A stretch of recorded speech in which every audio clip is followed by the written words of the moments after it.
Hello friend, कैसे हैं आप सब लोग। आज मैं आपके लिए रघुवंशम महाकाव्य के कुछ क्वेश्चन लेके आ रही हूँ और जिसके रचनाकार है कवि कालिदास। तो पहले तो हम कवि परिचय देखेंगे, है ना।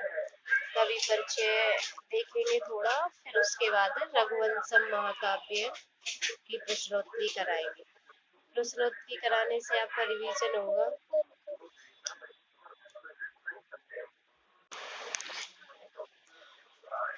पता है, आपका ज्ञान उससे बढ़ेगा और आपने जो भी तैयारी की है अब तक, जैसे कि ये रघुवंशम तो जनरल के लिए, जैसे कि आप यूपीटीजीटी दे रहे हैं और DSS भी दिल्ली के लिए, कहीं भी संस्कृत के कोई भी एग्जाम से उससे बेसिक क्वेश्चन तो पूछ ही लिए जाते हैं, है ना। तो मेरी खुद की बनाई हुई नोट्स है ये, अगर आपको अच्छे लगे तो बताना, मैं आगे ऐसे ही पढ़ाती रहूँ। मेरे पास बहुत सारे नोट्स बने हुए हैं और जितने भी संस्कृत के सब्जेक्ट हैं, वेदों से भी मेरे पास बहुत सारे नोट्स बने हुए हैं और व्याकरण की भी प्रश्नोत्तरी बहुत सारे नोट्स हैं अच्छे अच्छे। तो चलिए, अगर आपको अच्छी लगे वीडियो तो उसको लाइक करना और चैनल को सब्सक्राइब कर दें। मेरे चैनल का नाम है संस्कृत प्रयाग। तो चलिए दोस्तों, शुरू करते हैं। जिसे रघुवंशम महाकाव्य के रचनाकार का नाम है कालिदास। ठीक है, कालिदास का समय है 57 ईसा पूर्व, यानी कि प्रथम शताब्दी ईसा पूर्व इनका समय माना जाता है। प्रथम शताब्दी ईसा पूर्व इनका समय माना जाता है ना। प्रथम शताब्दी ईसा पूर्व इनका समय माना जाता है और इनके आश्रयदाता जो राजा थे वो विक्रमादित्य थे, है ना। विक्रमादित्य जिनका अदब नाम आपने सुना होगा, इनको चंद्रगुप्त द्वितीय की उपाधि, चंद्रगुप्त द्वितीय भी जिनको बोलते थे, है ना। और तो उन्हीं के आश्रयदाता, यानी आश्रयदाता मतलब कि उन्हीं के जब ये राजा थे तो उसी समय कालिदास जी उनके राज्य में रहते थे, यानी कि उनके राज्य में उन्होंने कविता वगैरह की थी, उन्हीं के राज्य का उन्हें आश्रय मिला हुआ था। और इनकी पत्नी का नाम था विद्योत्तमा। विद्योत्तमा इनकी पत्नी का नाम था, जो कि कहा जाता है कि ये विक्रमादित्य की पुत्री थी। किसी किसी किताब में मैंने देखा है, लिखा हुआ है कि ये विक्रमादित्य की पुत्री मानी जाती है। मूर्त के लिए अमूर्त उपमान का प्रश्न आपसे क्वेश्चन बन सकता है कि मूर्त के लिए अमूर्त उपमान का प्रश्न। यह यह जो है वह रघुवंशम महाकाव्य के किस सर्ग से इस उक्ति को उठाया गया है ना।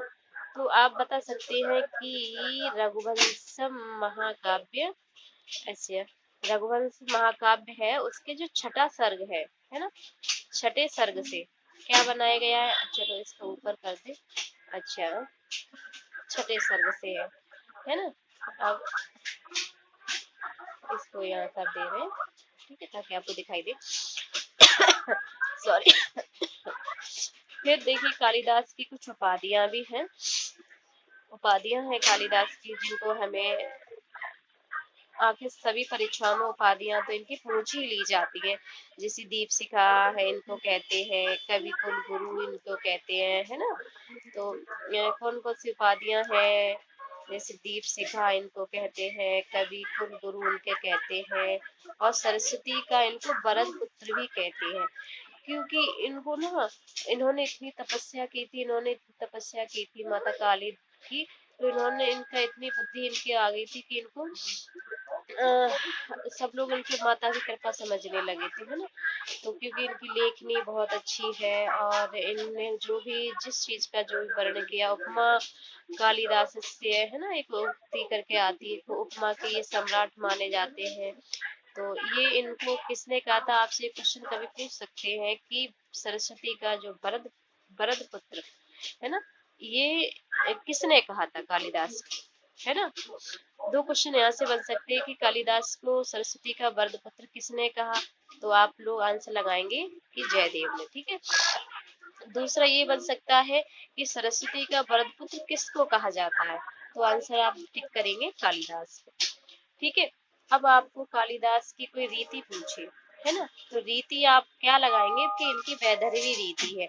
एक उक्ति संस्कृत में मिलती है, वैदर्भी रीति संदर्भे कालिदास विशिष्यते। ठीक है, कि वैदर्भी रीति के संदर्भ में कालिदास को, है ना, विशिष्ट ज्ञान प्राप्त था। ठीक है जी।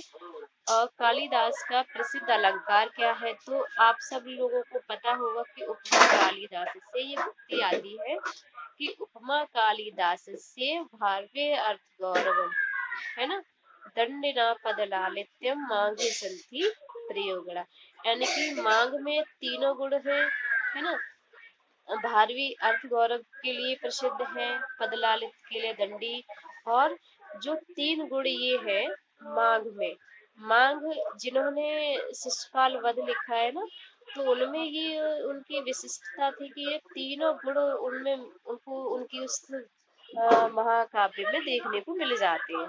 ठीक है। आगे आगे फिर एक कहानी मिलती है कि जब इनकी जो पत्नी थी विद्योत्तमा, इन्होंने क्या किया था कि देखो इनके बारे में ना एक कहानी भी मिलती है।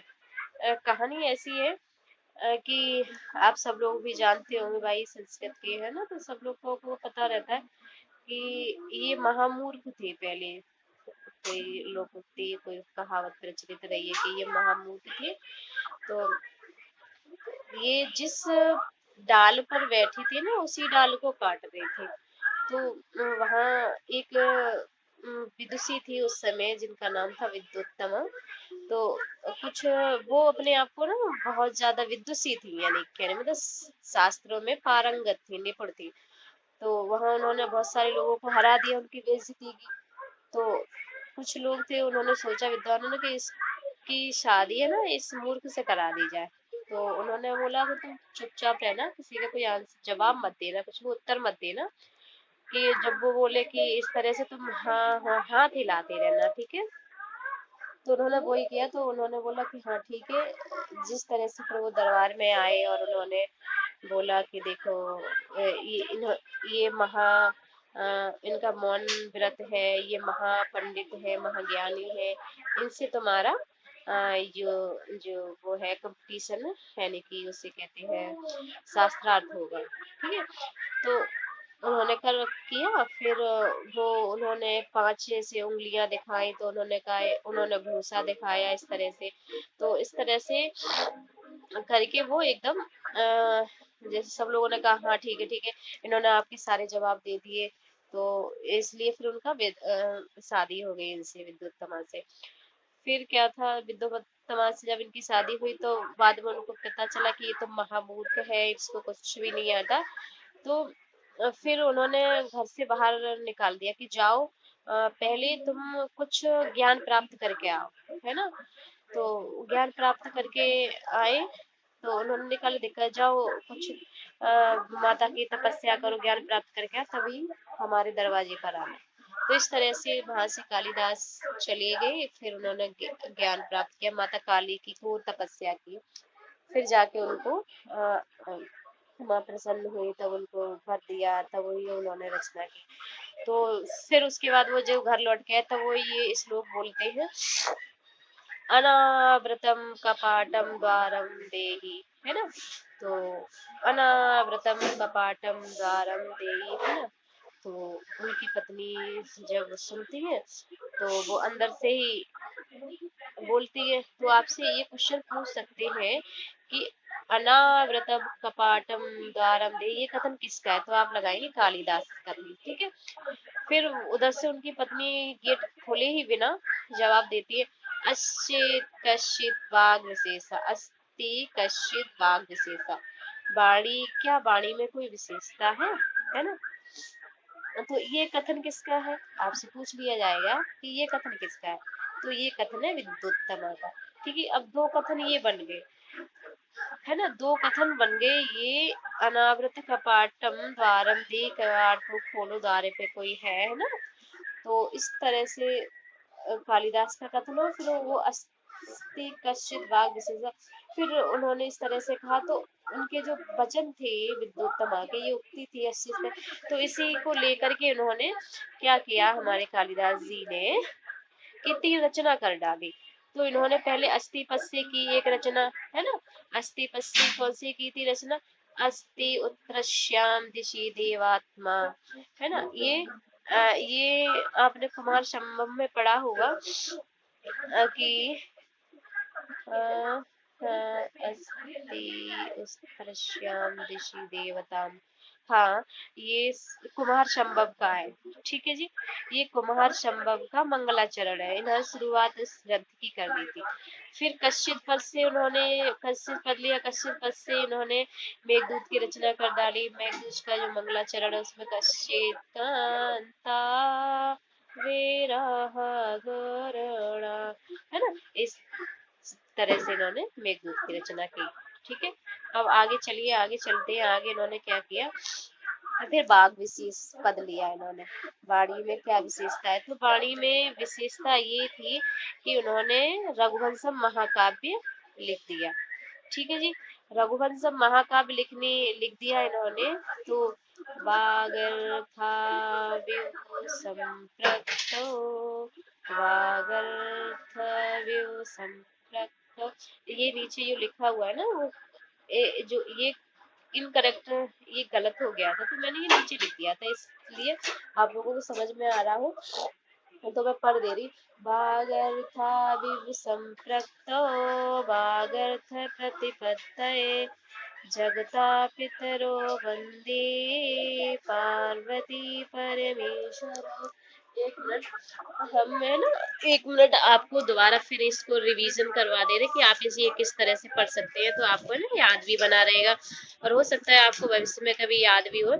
जैसे इस तरह का इनका मंगलाचरण ये था रघुवंश महाकाव्य का, जो कि अनुष्टुप छंद में लिखा गया। वागर्था विव संप्रक्तो, वागर्थ प्रतिपत्तये, जगतः पितरो वंदे पार्वती परमेश्वरौ।